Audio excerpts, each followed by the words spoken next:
కూడా ఆహ్లాదకరమైన ఇప్పుడు మేము మొత్తం దానికి 50,000 వచ్చింది. దాన్ని ఒక ప్లాన్ చేస్తాం. అంటే స్కూల్లో రాగానే చాలా కలర్ఫుల్గా ఉండాలి, పిల్లలు మళ్ళీ ఒక బెంచ్కి ఎప్పుడైనా కూర్చోవాలి. రూమ్స్ అన్ని సఫిషియెంట్, 10 సెక్షన్ అంటే 10 రూమ్స్. ఇది కాకుండా స్టాఫ్ రూమ్స్, తర్వాత మన ల్యాబొరేటరీస్ అన్నీ ఉన్నాయన్నమాట. లైబ్రరీకి ఒక ప్రత్యేక రూమ్ 1,000 రూపాయలు ఖర్చు పెడతాం, 10% వస్తుంది. సో ఏంటంటే మీరు కోరేది క్వాలిటీ ఎడ్యుకేషన్, ఇంగ్లీష్ మీడియం అవి మన దగ్గర. ఇప్పుడు వీళ్ళకి ఒక ఊరికి ఎంత కడుతున్నారు ఫీజు? 40,000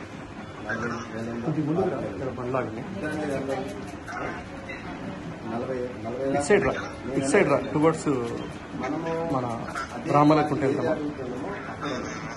వచ్చి చూడండి. ఇంగ్లీష్ మీడియం ఏది మీరు ఆశపడుతున్నారు అవన్నీ మన దగ్గర ఉన్నాయి. అందులో ఎక్స్పర్ట్స్ ఉన్నారు. కాబట్టి వాళ్ళ జిల్లాలోనే మన స్కూల్కి చాలా పెద్ద పేరు ఉంది. జిల్లా కలెక్టర్ గారు వచ్చి 5 నిమిషాలు వస్తేనే కలెక్టర్ గారు తొందరగా కావాలంటారు. మా దగ్గరికి వస్తే గ్యాప్ వచ్చి మాట్లాడుతూనే ఉంటారు. మా దగ్గర మన అడిషనల్ కలెక్టర్ గారు 2 గంటలు ఉంటే గంట సేపు సైన్స్ ల్యాబ్లో ఎంత బాగా చేశారు సార్ పిల్లలు అని పోయి మళ్ళీ కలెక్టర్ గారు యాక్చువల్ కలెక్టర్ గారు రావాలి. సార్ రావాల్సింది తక్కువ టైం లేదు. ఎందుకు చదివిన officer private high school college చదివితే జల్సాలు ఎంజాయ్ చేస్తాడు. అలా మన దగ్గర ఎక్స్పీరియన్స్ కానీ మన దగ్గర ఏముండదు. మన దగ్గర వస్తువులు బాగుంటుంది. చాలా మంది ఆఫీసర్ గవర్నమెంట్ నుండి వచ్చిండ్రు. అందరూ కార్పొరేట్ స్కూల్లో హై స్కూల్లో చదివిన వాళ్ళు కాదు. కాబట్టి ఈ సాఫ్ట్వేర్ మీరు మాట్లాడి కన్విన్స్ చేసి ఇచ్చాను. అంటే మేము మా స్కూల్ వచ్చి ఒక టూర్ చేయండి అంటున్నామంటే ఎంత చెప్పడం కాదు, మీరు వచ్చి చూడండి అంటున్నామంటే ఎంతో భరోసా ఉంటేనే మా బడి బాగుందని మీరు మళ్ళీ క్వశ్చన్ చేయకుండానికే కదా. టూర్ తీసుకపోతే 1,000 2,000 అడుగుతాం. మేము బస్సుల్లో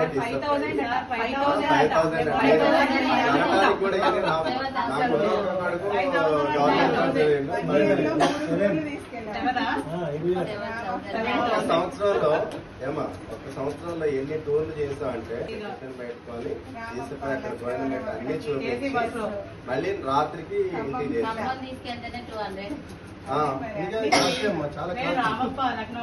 గవర్నమెంట్ ఇస్తున్నామ్మా, మేము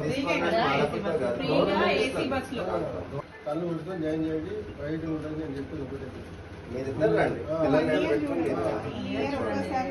మీరు వస్తే ఏంటంటే మీరు బయట వాళ్ళ గురించి చాలు మన ఇంట్లో ప్రోగ్రామ్ కార్యక్రమంలో ఈ యొక్క కార్యక్రమం ముఖ్య ఉద్దేశం అంటే పిల్లలను మనం ప్రభుత్వ పాఠశాలలో మనం అడ్మిషన్లు తీసుకుంటే చాలా చక్కటి బోధన, చక్కటి ఉపాధ్యాయులు, క్వాలిఫైడ్ ఉపాధ్యాయులు మరియు ప్రతి సౌకర్యం.